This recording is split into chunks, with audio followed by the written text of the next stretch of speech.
സൗന്ദര്യമുള്ള ആളല്ല.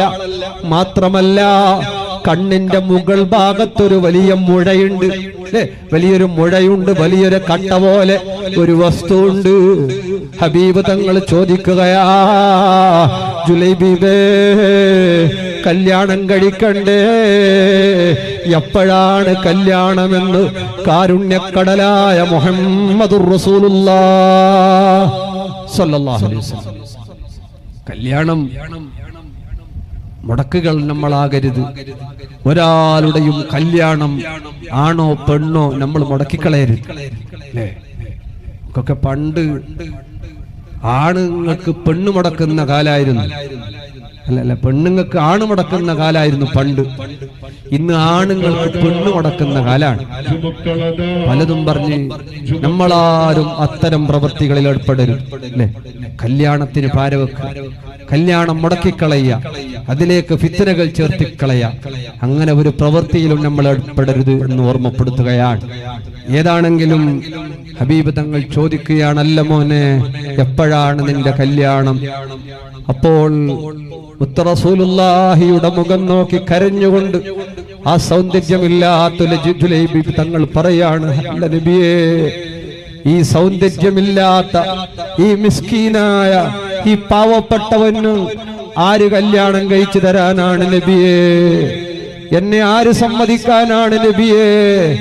കറുകറുത്തുപോയി സൗന്ദര്യമില്ലാത്ത മുഖത്ത് വലിയ പാടുള്ള വലിയ കണ്ണിന്റെ മുകളിൽ മഴയുള്ള ഈ ജുലൈബിബിനെ ആര് കെട്ടിക്കാനാണ് നബിയേ? അല്ലാഹുവിന്റെ റസൂലിന്റെ കാരുണ്യം കൊണ്ടോ മുത്ത് റസൂലുള്ളാഹി തങ്ങൾ ജുലൈബീബ് തങ്ങൾക്ക് കല്യാണം കഴിച്ചു കൊടുക്കുകയാണ്.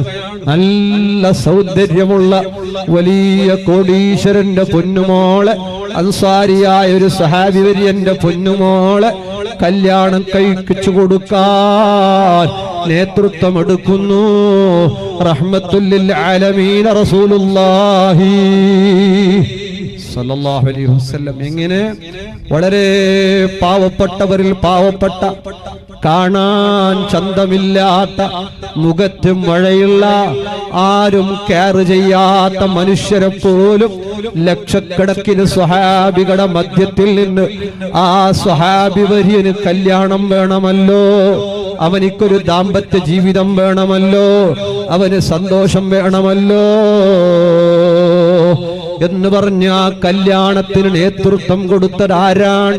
ലോകത്തിന്റെ നേതാവ് റഹ്മത്തുൽ ലിൽ ആലമീൻ മുഹമ്മദുർ റസൂലുള്ളാഹി സല്ലല്ലാഹു അലൈഹി വസല്ലമ തങ്ങളാണ്. അങ്ങനെ അതാ ഒരു യുദ്ധത്തിൽ വെച്ച് ആ മഹാനവരുകൾ ഷഹീദാകുന്നു. ആർക്കും വേണ്ടാത്ത സ്വഹാബി, കാണാൻ ചന്തമില്ലാത്ത സ്വഹാബി, കയ്യിലൊന്നുമില്ലാത്ത സ്വഹാബി, വളരെ പാവപ്പെട്ടവരിൽ പാവപ്പെട്ടവനായ സ്വഹാബി ലോകത്തോട് വിട പറഞ്ഞപ്പോ ലോകത്തിന്റെ നേതാവിന്റെ ഒരു പറച്ചിലുണ്ട്. നമ്മളൊക്കെ പാവപ്പെട്ടവൻ മരിച്ചാ പോവില്ലല്ലോ, അല്ലേ? പാവപ്പെട്ടവർ മരിച്ചാൽ, വാടകക്കുള്ളവർ മരിച്ചാൽ, കുടുംബത്തിലെ പാവപ്പെട്ടവർ മരിച്ചാൽ നമുക്ക് പോകാൻ സമയമുണ്ടാവില്ല. മുത്ത് റസൂലുള്ളാഹി സ്വല്ലല്ലാഹു അലൈഹി വസല്ലം ആ പാവപ്പെട്ട സ്വഹാബിയെ കാണിച്ചുകൊണ്ട്, സ്വഹാബിയായ ആ കറുകറുത്ത, കാണാൻ സൗന്ദര്യമില്ലാത്ത സ്വഹാബിയെ കാണിച്ചുകൊണ്ട് ലോകത്തിന്റെ കാരുണ്യം പറയുകയാണ്, ഹാദാ മിന്നീ വഅന മിന്നൂ. ഇദ്ദേഹം എന്നിൽ നിന്നുള്ളവനാണ്, ഞാൻ അദ്ദേഹത്തിൽ നിന്നുള്ളവനാണ്.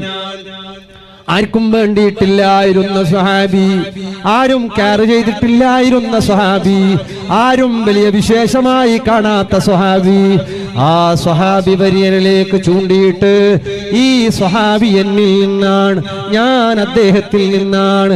കറുകറുത്ത സ്വഹാബിയെ ചേർത്ത് പിടിച്ച കാരുണ്യത്തിന്റെ കടലേ മുഹമ്മദുർ റസൂലുള്ളാഹി സല്ലല്ലാഹു അലൈഹി വസല്ലം. സൗന്ദര്യത്തിന് വേണ്ടി പണക്കമാണ്, സൗന്ദര്യത്തിന് വേണ്ടി ക്രീമുകൾ, പ്രൊഡക്റ്റുകൾ ഉപയോഗിക്കുന്ന കാലമാണ്. പലയിടങ്ങളിലും കിഡ്നി അടിച്ചു പോയിട്ടുണ്ടെന്നാണ്. ശ്രദ്ധിക്കുന്നത് നല്ലതാണ്. സൗന്ദര്യം കിട്ടും, കിഡ്നി പോയി കിട്ടും. ചിലർക്കൊക്കെ ഇന്നലെ പത്രത്തിൽ വായിച്ചു, സൗന്ദര്യമുള്ളതിന്റെ, അവളെ കാട്ടിയും സൗന്ദര്യമുള്ളതിന്റെ പേരിൽ സ്വന്തം മക്കളെ കൊന്ന ഉമ്മ. കാരണം എന്നെക്കാട്ടി സൗന്ദര്യമുള്ള ഒരാൾ ഇവിടെ വേണ്ടാന്നാണ്. ഉമ്മ വേറെ ആളെയും കൊന്നു, എന്നെക്കാട്ടി സൗന്ദര്യം ചന്ത ഉണ്ടാകാൻ പാടില്ല. ആണുങ്ങൾക്ക് പിന്നെ അങ്ങനത്തെ വലിയ വിഷയമില്ല, ചന്തത്തിൽ എങ്ങനെയാങ്ങും നടക്കുന്നു. പെണ്ണുങ്ങൾക്കാണ് ഈ ചന്ത, അല്ലെ? ചന്ത ഇല്ലാന്ന് വെച്ച് പറഞ്ഞെങ്കിൽ എല്ലാം പോയി. പിന്നെ എങ്ങനെയാങ്ങും ചന്ത ഉണ്ടോന്ന് ചൊല്ലിക്കോളി, അള്ളാഹു ബർക്കത്താക്കട്ടെ. എങ്ങനെയെങ്കിലും അഡ്ജസ്റ്റ് ആക്കിയിട്ട് പോവാ ഉള്ളത്ര കാലം.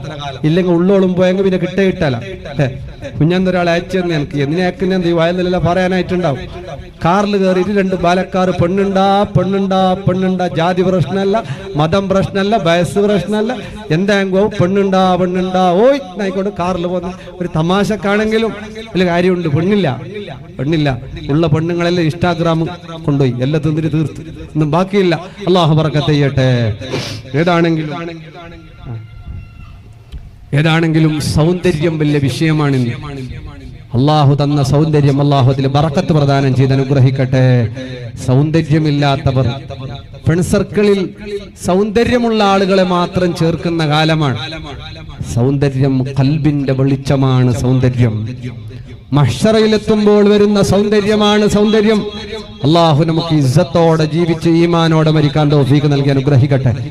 സൗന്ദര്യമുള്ളവരെയും ഇല്ലാത്തവരെയും ചേർത്ത് പിടിച്ച കാരുണ്യത്തിന്റെ കടലായ മുഹമ്മദുർ റസൂലുള്ളാഹി സ്വല്ലല്ലാഹു അലൈഹി വസല്ലമ തങ്ങൾ, ആ ഹബീബ് തങ്ങളുടെ കാരുണ്യം എത്രയാണ്, പറഞ്ഞു തീർക്കാൻ കഴിയാത്ത അത്രയും കാരുണ്യമാണ്. സിദ്ദീഖുൽ അക്ബർ റളിയല്ലാഹു അൻഹു, ഉഹുദിന്റെ രണാങ്കണം ഉംറക്ക് പോയവർ പോയി കാണുമല്ലോ. ഉഹുദിൽ ഹബീബ് സല്ലല്ലാഹു അലൈഹി വസല്ലമ തങ്ങളെ കടത്തിയ ഗുഹയുണ്ട്. മുത്ത് ഹബീബ് തങ്ങളുടെ പല്ല് ഷഹീദായി. ഹബീബ് തങ്ങളുടെ മുഖത്തിലേക്ക് മുറിവേറ്റ് രക്തം വരുന്നു. ആ രക്തം വരുന്ന സമയത്ത് അള്ളാന്റെ റസൂല് മുഹമ്മദുർ റസൂലുള്ളാഹി സല്ലല്ലാഹു അലൈഹി വസല്ലമ തങ്ങൾ ആ രക്തത്തെ അവിടെ പിടിച്ചു നിർത്താൻ പറയാണ്. ഹബീബ് തങ്ങളുടെ മുഖത്ത് നിന്ന് രക്തമുറ്റാതിരിക്കാൻ സിദ്ദീഖുൽ അക്ബർ തങ്ങൾ ചോദിക്കുകയാണ്, അല്ല നബിയെ അതെന്തിനാണ്? അള്ളാന്റെ റസൂല് പറയുന്നു, എന്റെ രക്തമങ്ങാനും ഈ ഭൂമിയിലെത്തിയാൽ, അതിലേക്കെങ്ങാനും ആരെങ്കിലും ചവിട്ടിപ്പോയാൽ, ഈ വർഗത്തിലേക്ക് അള്ളാഹുവിന്റെ അദാബ് ഇറങ്ങിയാലോ, അള്ളാഹു ശത്രുക്കളെല്ലാം കൊന്നുകളഞ്ഞാലോ, അതുകൊണ്ട് എന്റെ രക്തം ഭൂമിയിലേക്ക് ഇറങ്ങാത്ത പോലെ ഖമീസ് കൊണ്ട് ആ രക്തത്തിനെ പിടിച്ചു വെക്കുകയാണ്. അവിടത്തെ പല്ല് ഷഹീദാക്കിയവർ, അവിടത്തെ മുഖത്തേക്ക് പരിക്കേൽപ്പിച്ചവർ, അവിടത്തെ മുഖത്ത് നിന്ന് രക്തമെടുത്തവർ, അവർക്ക് പോലും രോഗങ്ങൾ വരരുത്, അവർക്ക് സങ്കടം വരരുത്, അവർക്ക് അദാബ് ഇറങ്ങരുത് എന്ന് മാത്രം കൊതിച്ച കാരുണ്യത്തിന്റെ കടലേ മുഹമ്മദുർ റസൂലുള്ളാഹി സല്ലല്ലാഹു അലൈഹി വസല്ലമ തങ്ങളെ നല്ലോണം ഹുബ്ബ് വെക്കുന്നവരാകണം. ഹബീബിന്റെ പേരിൽ ധാരാളം സ്വലാത്തുകൾ ചൊല്ലുന്നവരാകണം. ഹബീബ് തങ്ങളെ സ്വപ്നത്തിൽ കാണാൻ കഴിയണം. ആ ചന്ദ്രനെ പോലും നാണിപ്പിക്കുന്ന പ്രകാശപൂരിതമായ മുഖം ഒന്ന് കാണണ്ടേ മുമ്മിനെ? ഹബീബ് തങ്ങളെ കാണാൻ വേണ്ടി മാത്രം ജീവിച്ചിരുന്ന സ്വഹാബി വര്യന്മാരില്ലേ?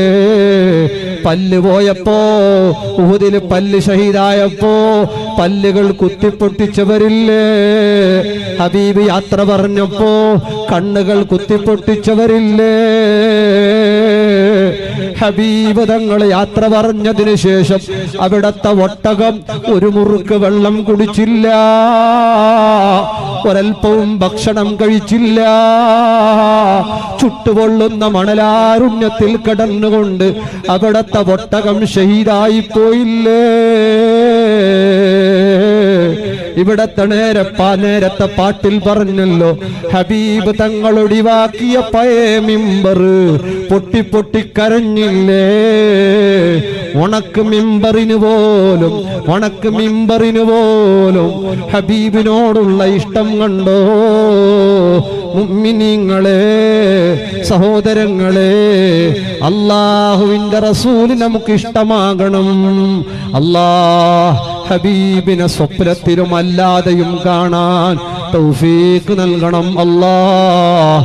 ഒരുപാട് തവണ മദീനയിലെത്തി ആരംഭപ്പുവായ മുത്തു തങ്ങൾക്ക് സലാം പറഞ്ഞ് ഞങ്ങളുടെ സലാം ഹബീബ് തങ്ങൾ മടക്കുന്ന അവസ്ഥ ഞങ്ങൾക്കെല്ലാവർക്കും തൗഫീഖ് നൽകണം അല്ലാഹ്. മുഅ്മിനീങ്ങളെ, ഹബീബ് നമുക്കിഷ്ടമാകണം അല്ലാഹ്.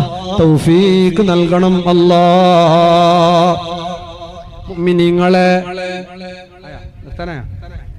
കുറച്ചും കൂടി പറയാം, ഒരു കാമണിക്കൂറും കൂടി പറയാം, ലിസ്റ്റ് പിന്നെ എടുക്കാം, അഭിപ്രായം കൊണ്ട്.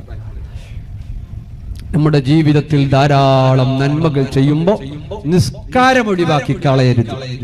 ഒരു വക്ത് പോലും നിസ്കാരം ഖളാ ഇല്ലാത്തവർ നമ്മളാകണം. നമ്മുടെ ജീവിതത്തിൽ ഇന്ന് ആലോചിക്കുക, ഒരു വക്ത് നിസ്കാരത്തിന് വേണ്ടി ആയിരക്കണക്കിന് കൊല്ലമാണ് നരകത്തിൽ കിടക്കുക. 100 ആയിരക്കണക്കിന് കൊല്ലം ഒരു വക്ത് നിസ്കാരത്തിന്. അള്ളാഹു കഴിഞ്ഞു പോയതൊക്കെ പുറത്തു വരട്ടെ. സുബഹി നിസ്കരിക്കാത്തവർ മജ്‌ലിസുൻ നൂറിന് വരണ്ട, സുബഹി നിസ്കരിക്കാത്തവർ വയലിന് വരണ്ട. നിസ്കാരം കൃത്യസമയത്ത് നിസ്കരിക്കുക എന്നുള്ളതാണ്. ശബ്ദം കേൾക്കുന്ന പ്രവാസി സുഹൃത്തുക്കളോടും പറയുന്നു, പാതിരാവൊക്കെ കഴിഞ്ഞ് അല്ലെ, ഒരാൾ പറയലുണ്ട്, ഉസ്താദെ ഞാൻ സുബൈ നിസ്കരിച്ചിട്ട് ഉറങ്ങലില്ല. ഇപ്പൊ എന്റെന്ന് വെച്ചാൽ സുബൈ നിസ്കരിച്ചിട്ട് ഉറങ്ങിയെങ്കിൽ ദരിദ്രം വരുമെന്ന് ഉസ്താദ്മാർ വയലില് കേട്ടിനി ഒക്കെ. സുബൈ നിസ്കരിച്ചിട്ട് ഞാൻ പിന്നെ ഒരു പസ്സ ഉറങ്ങലില്ല. ഫോനോട് നീ എത്ര മണിക്ക് സുബൈ നിസ്കരിക്കുന്നേ? 8 മണിക്ക് അല്ലെ. സുബൈ നിസ്കരിച്ചിട്ട് ഉറങ്ങിയെങ്കിൽ ദരിദ്രം വരുമായിട്ടും എന്താക്കുന്നേ? എണിക്കുമ്പോ 8 മണിക്ക് എണിച്ചെങ്കിലും എന്താക്കണ്ട, സുബഹി നിസ്കരിച്ചിട്ട് ഉറങ്ങണ്ടാൽ. അങ്ങനെയല്ല, സുബഹിന്റെ ബാങ്കായി, ബാങ്കിന് നിസ്കാരത്തിന്റെ സമയമായി, ഇഖാമത്തിന്റെ സമയമായി, എന്നിട്ടും നീ പിന്നെ കടന്നുറങ്ങാൻ പാടുള്ളത് അത് ഖളാ ആയ സമയത്ത് തൊട്ട് കടന്നുറങ്ങൽ ഹറാമാണ്, ദാരിദ്ര്യമാണ്, ഇടങ്ങേറാണ്, ശിക്ഷയാണ്. മന്നാറല്ലി ഫഇന്നലഹു മഈശതൻ ലങ്കാ.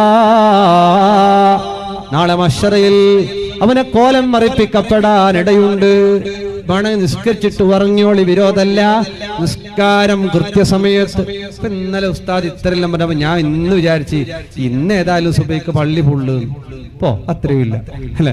ആ മാതിരി നിസ്കാരത്തിന്റെ എല്ലാം പറഞ്ഞിട്ട് അറിയില്ല. വണ്ടിയുണ്ട്, കാറുണ്ട്, ബൈക്കുണ്ട്, ആരോഗ്യമുണ്ട്, ഒക്കെ ഉണ്ട്. പള്ളിയിൽ നിസ്കാരത്തിന് ആളില്ല. മുഅ്മിനീങ്ങളെ, സുബഹിക്കെങ്കിലും ഒരു ഇമാമ് ജമാഅത്ത് അല്ലേ? അല്ലാഹു റബ്ബുൽ ഇസ്സത്ത് തൗഫീഖ് നൽകട്ടെ. ഉമ്മാരാ വിഷയം ശ്രദ്ധിക്കണം. നിസ്കരിക്കാത്തവൻ ലാ ഖൈറ ഫീ ദീനിൻ ലാ സ്വലാത്ത ഫീഹാ. നിസ്കാരമില്ലാത്തവന്റെ സോഷ്യൽ വർക്ക് അള്ളാഹുവിന് വേണ്ട. നിസ്കാരമില്ലാത്തവന്റെ അധ്വാനങ്ങൾ അള്ളാഹ്ക്ക് വേണ്ട. നിസ്കാരമില്ലാത്തവന്റെ സദഖ അള്ളാഹ്ക്ക് വേണ്ട. നിസ്കാരമില്ലാത്തവന്റെ ഒന്നും അള്ളാഹ്ക്ക് വേണ്ട. ത്വരീഖത്ത് എന്നും പറഞ്ഞിട്ട് നിസ്കരിക്കാതെ നടക്കുന്നവരുണ്ട്. സിയാറത്ത് ചെയ്താ മതി, ദിക്ർ എല്ലാം മതി, നിസ്കരിക്കണ്ട. പച്ചക്കള്ളനാണവൻ, അവനെ വിശ്വസിക്കാൻ കഴിയില്ല. അവൻ ദീനുള്ളവനല്ല. നിസ്കാരമില്ലേ, അങ്ങനെയുള്ളവന്റെ ഒരു പ്രവർത്തനത്തിലും ഖൈറില്ല. അവൻ മജ്‌ലിസുൻ നൂറിൽ വന്നിട്ടും കാര്യമില്ല, അവൻ ദിക്ർ ചൊല്ലിയിട്ട് കാര്യമില്ല, അവൻ സിയാറത്തിന് പോയിട്ട് കാര്യമില്ല. അങ്ങനെയാണ് നിസ്കരിക്കാതെ ഔലിയാകുക, പച്ചത്തട്ടം കെട്ടിയിട്ട് ഔലിയാകുക. അതൊക്കെ അത്ര വലിയാകാൻ അത്ര എളുപ്പമല്ല. അള്ളാഹു അവൻ ഇഷ്ടപ്പെട്ട മുഅ്മിനീങ്ങളിൽ നമ്മെ ഉൾപ്പെടുത്തട്ടെ.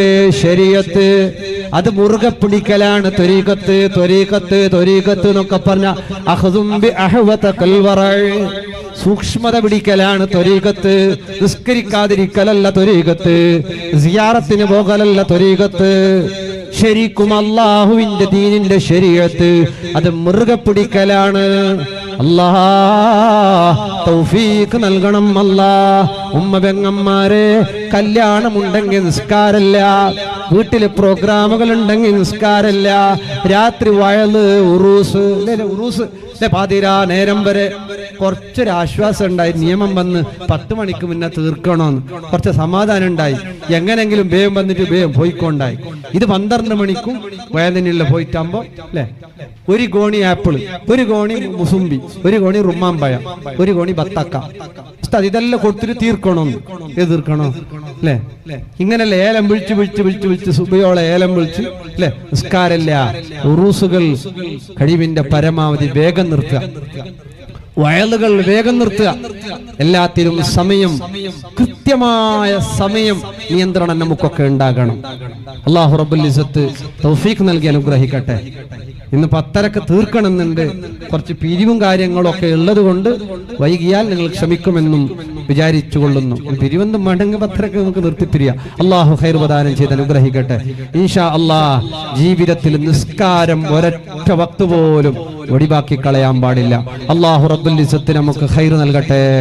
അതിന്റെ കൂടെ ഒന്ന് ചേർത്തി പറയാൻ, സിഹർ ചെയ്യുന്ന ആളുകൾ ആണുങ്ങളിലോ പെണ്ണുങ്ങളിലോ ഉണ്ടെങ്കിൽ അവർക്ക് കാലകാലം നരകമാണ്. ഒരാൾക്കും സിഹർ ചെയ്യിപ്പിക്കരുത്, ചെയ്യരുത്, അവിടെ പോകരുത്, പോകാൻ പറയരുത്, ആളെ പരിചയപ്പെടുത്തി കൊടുക്കരുത്. ഇതാ ഇന്നാലിന്നെ തൊട്ടുണ്ട് അവനത് പോയങ്ങ് മതി, പട്ടാക്കി പൊട്ടിച്ച പോലെ. ഇതേ പട്ടാക്കി നിന്നെ ഖബറിൽ കടത്തിയിട്ട് മലക്കുകൾ വന്നിട്ട് നിന്റെ തലക്ക് ഇരുമ്പിന്റെ തണ്ട് കൊണ്ട് പട്ടാക്കി പൊട്ടിച്ച പോലെയല്ല. മുൻകർ നക്കീർ അലൈഹിസ്സലാം വന്നിട്ട് ഒരൊറ്റ അടി, ആ അടിയെങ്ങാനും പർവ്വതത്തിന്റെ മുകളിൽ കിട്ടിയ പർവ്വതം മുഴുവനും ധൂളുധൂളുകളായി വെണ്ണൂറായി പാറിപ്പറക്കുകയാണ്.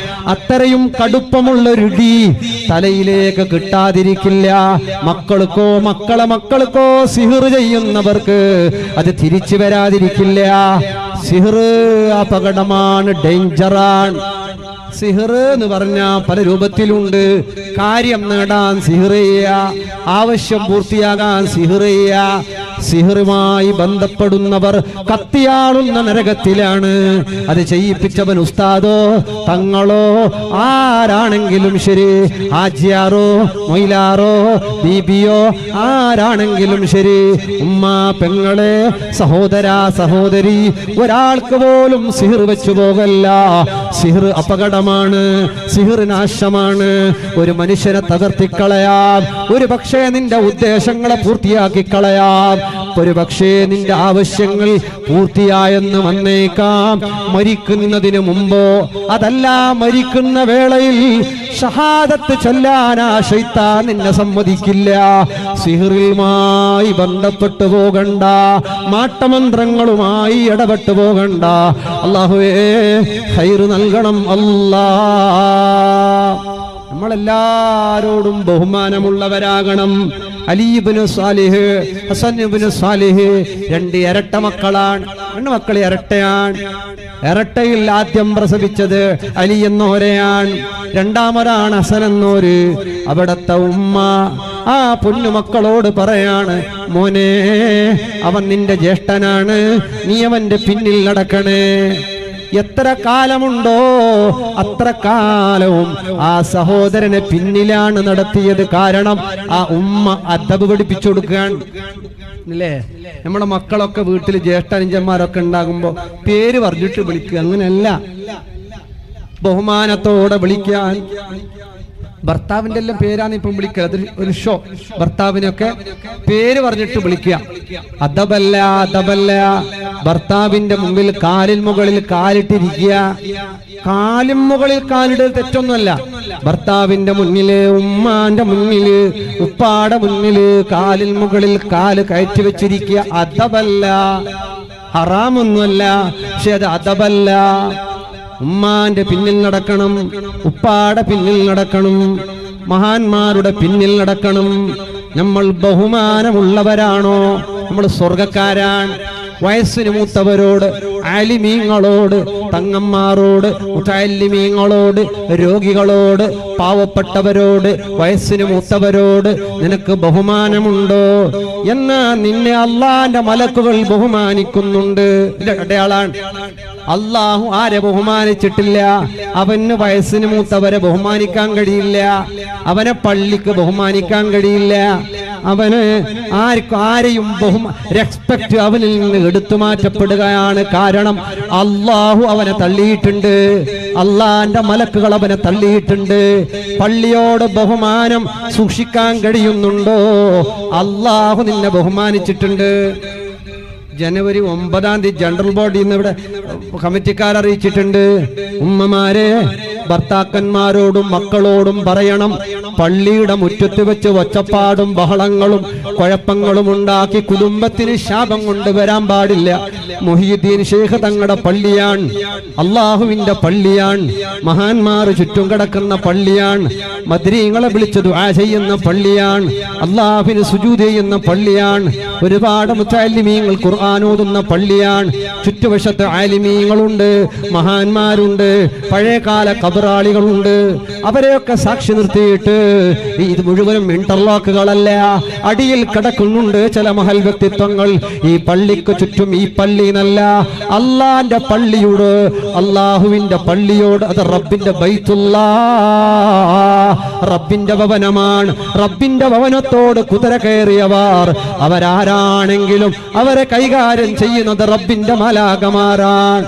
നിങ്ങൾ എഴുതി വെച്ചോ, ഉമ്മ പെങ്ങളെ, ഭർത്താക്കളോടും മക്കളോടും സഹോദരങ്ങളോടും പറയണം, മീറ്റിംഗ് ആണെങ്കിലും ജനറൽ ബോഡി ആണെങ്കിലും പള്ളിയുടെ പരിസരത്ത് ഒച്ചപ്പാടുണ്ടാക്കിയിട്ട് ഇവിടെ രാഷ്ട്രീയങ്ങളല്ലല്ലോ, ഇവിടെ അധികാരങ്ങളല്ലല്ലോ, ഇവിടെ മറ്റുള്ളതല്ലല്ലോ, ഇത് പള്ളിയാണ്, പള്ളിയാണ്, പള്ളിയാണ്, ഇത് റബ്ബിന്റെ വീടാണ്. ഇത് നല്ല റബ്ബിന്റെ ഖാലിക്കായ റബ്ബിന്റെ എല്ലാ വീടുകളും അതബോടെ സൂക്ഷിക്കാതെ പോയാ, അത് കമ്മിറ്റിക്കാരനാണെങ്കിലോ, അത് സദഖ കൊടുത്തവനാണെങ്കിലോ, അത് നേതാവാണെങ്കിലോ, അത് ആരാണെങ്കിൽ പോലും അത് അപകടമാണ്, ഡേഞ്ചറാണ്. ഉമ്മാ പെങ്ങളെ, മീറ്റിംഗ് ആകാം, ചർച്ചയാകാം, എന്ത് ഒച്ചപ്പാടുകൾ ആരെ കാട്ടാനാണ്? ഈ ഖബറാളികൾ ശാപം വെക്കാതിരിക്കുമോ? തീർച്ചയായിട്ടും അവരെ ശാപം കിട്ടും. ഖാലിക്കായ റബ്ബിന്റെ പള്ളി കാക്കുന്ന മലക്കുകളുണ്ട്, ഈ ഒച്ചപ്പാടുകൾക്ക് അവർ ശാപം വെക്കാതിരിക്കുമോ? പഴയകാല ആളുകൾ പള്ളിന്റെ അടുത്തേക്ക് വരുമ്പോ ഖബറാളികൾക്ക് സലാം പറഞ്ഞ് തല താത്തിയിട്ടിട്ട് കരഞ്ഞുകൊണ്ട് വരും. പള്ളിയിൽ നിന്ന് പോകുമ്പോ ഖബറാളികൾക്ക് സലാം പറഞ്ഞിട്ട് കരഞ്ഞുകൊണ്ട് പോകും. നമ്മളോ വരുമ്പോ ഒച്ചപ്പാടും ബഹളങ്ങളും, പോകുമ്പോഴും ഒച്ചപ്പാടും ബഹളങ്ങളും. അപകടമാണ്, അത് ഡേഞ്ചറാണ്. അത് ഞാൻ ചെയ്താലും അത് നിങ്ങൾ ചെയ്താലും അല്ലാഹു റബ്ബുൽ ഇസ്സത്ത് കാക്കട്ടെ. അല്ലാഹുവിന്റെ പള്ളികൾ വമൻ ശആഇറല്ലാഹ് ഫഇന്നഹാ മിൻ തഖ്വൽ ഖുലൂബ്. പള്ളിയെ ബഹുമാനിക്കാൻ ഖൽബിൽ തഖ്വ ഇല്ലാത്തവന് സാധ്യമല്ല. മദ്രസയെ ബഹുമാനിക്കാൻ, ഇൽമിനെ ബഹുമാനിക്കാൻ, ബദരീങ്ങളെ ബഹുമാനിക്കാൻ, ആരിഫീങ്ങളെ ബഹുമാനിക്കാൻ, മഹാന്മാരെ ബഹുമാനിക്കാൻ ഖൽബിൽ തഖ്വ ഇല്ലേ, എത്ര വയല് പറഞ്ഞാലും അത് സാധ്യമല്ല, എത്ര നസീഹത്ത് പറഞ്ഞാലും സാധ്യമല്ല. മുഅ്മിനീങ്ങളെ, സ്നേഹത്തിന്റെ ഭാഷയിൽ പറയുന്നു, അല്ലാഹുവിന്റെ പള്ളിയുടെ മുറ്റത്ത് വെച്ചും ഓഫീസിൽ വെച്ചിട്ടും ബഹളങ്ങളും കുഴപ്പങ്ങളും ഇവിടെ നല്ല എവിടെയുണ്ടാകരുത്. ഇവിടെ വേണമെങ്കിൽ കുറച്ച് എന്ന് പറയാം അല്ലേ, കുറെ വീടുണ്ട്, എന്നാലും കുഴപ്പം കുറവാണ്. 10ഉം 15ഉം വീടുകളിലേട്ട് കുഴപ്പം, തള്ളല്, വലിച്ചിടല്, കുത്തല്, ഭയങ്കര പ്രശ്നം. ഞാൻ അവനോട് എത്ര വീടുണ്ട്? ഓൻ പറഞ്ഞു 35 വരെയുള്ള ഉസ്താദേ, 3 കൊല്ലായി കളാട്ട തീർന്നിട്ടില്ല. എത്ര വരെ? 35 വരെയുള്ളടുത്ത് 3 കൊല്ലമായിട്ട് കുഴപ്പം തീരുന്നില്ല. അവനും വിടുന്നില്ല, ഇവനും വിടുന്നില്ല, ആരും വിടുന്നില്ല. എങ്ങനെ തുടങ്ങിയെന്നില്ല? വാട്സപ്പ് ഗ്രൂപ്പിനെ കൊണ്ട് തുടങ്ങിയ കളാട്ട്. 35 വരെയുള്ളടുത്ത് വാട്സപ്പ് കൂട്ടായ്മ കൊണ്ട് തുടങ്ങിയ കളാട്ടം 3 കൊല്ലം. മഅദല്ലാഹ്, അല്ലാഹു കാക്കട്ടെ. അതെല്ലാം വെച്ച് നോക്കുമ്പോൾ നമ്മളെ നാട്ടിൽ ഒന്നുമില്ല. ബറക്കത്താണ്, റാഹത്താണ്. അള്ളാഹു നമ്മുടെ ജമാഅത്തിലെ നാട്ടില് ഖൈർ പ്രദാനം ചെയ്യട്ടെ. മുത്തുമുഅ്മിനീങ്ങളെ, അനുകൂലമോ പ്രതികൂലമോ നല്ലതിനോ ബടക്കിനോ രണ്ടിനും വച്ച വെക്കേണ്ട ഇടമല്ല പള്ളിയുടെ ഇടം. രണ്ടിനും ഇനി എനിക്ക് അനുകൂലമോ പ്രതികൂലമോ ഏത് ആശയമാണെങ്കിലും എന്ത് വിഷയമാണെങ്കിലും പള്ളി പരിസരത്തുള്ള ഒച്ചപ്പാടുകളും ബഹളങ്ങളും കുഴപ്പങ്ങളും അള്ളാന്റെ മലക്കുകളുടെ ശാപത്തിനത് കാരണമാകും. ഉമ്മമാരുള്ളത് കൊണ്ട് ഒന്നുകൂടി ഓർമ്മപ്പെടുത്തിയതാണ്. ഭർത്താക്കളോടും മക്കളോടും നിങ്ങൾ പറഞ്ഞു വിടണം, അള്ളാന്റെ പള്ളിയുടെ മുമ്പിൽ നിങ്ങളാരും കുഴപ്പത്തിനും ബഹളത്തിനും നിൽക്കരുത്. അള്ളാഹുവേ ഖൈർ നൽകണം. മുത്തുമുഅ്മിനീങ്ങളെ, നല്ല സ്വഭാവം നമുക്കുണ്ടാകണം. സ്വഭാവം അതാണൊരു മനുഷ്യന്റെ അഡ്രസ് അല്ലേ? സ്വഭാവം നല്ലതല്ല, തങ്ങളായിട്ടും കാര്യമില്ല, ഉസ്താദായിട്ടും കാര്യമില്ല, ആചാറായിട്ടും കാര്യമില്ല. സ്വഭാവം പെർഫെക്റ്റ് ആകണം. അള്ളാഹു തൗഫീഖ് നൽകട്ടെ. നല്ല സ്വഭാവം. പാവപ്പെട്ടവനോടും ചിരിക്കാൻ കഴിയണം, പൈസക്കാരനോടും ചിരിക്കാൻ കഴിയണം, എല്ലാരോടും ചിരിക്കാൻ കഴിയണം, എല്ലാരോടും സ്നേഹത്തിൽ വർത്തിക്കാൻ കഴിയണം, എല്ലാരോടും നല്ല പെരുമാറ്റം.